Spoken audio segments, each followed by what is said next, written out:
Hi అందరికీ welcome back to Telangana రుచులు. ఇవాళ మీకు బెల్లం సగ్గుబియ్యంతో పాయసం చేసి చూపిస్తాను. ముందు ఒక బౌల్ తీసుకుందాము. అందులో ఒక 3 స్పూన్లు సగ్గుబియ్యం వేసుకుందాము. తర్వాత వాటర్ పోసి నీట్గా కడుక్కోవాలి. చూడండి ఇలా మంచి కడుక్కుందాం.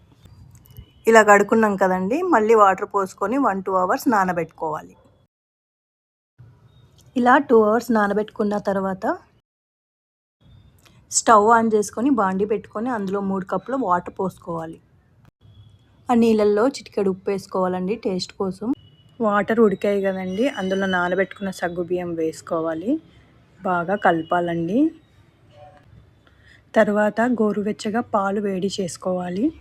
ఇలా సగ్గుబియ్యం ఉడికాయి కదండి, ఫస్ట్ మనం 3 కప్పులు వాటర్ వేసుకున్నాం కదా, అదే కప్పుతో బెల్లం కూడా వేసుకుందామండి.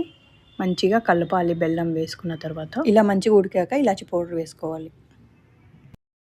పక్కన చిన్న బాండి పెట్టుకొని అందులో నెయ్యి వేసుకొని జీడిపప్పు బాదం పప్పు వేసుకొని గోల్డెన్ కలర్ వచ్చే వరకు బాగా కలపాలండి, వేయించుకోవాలి.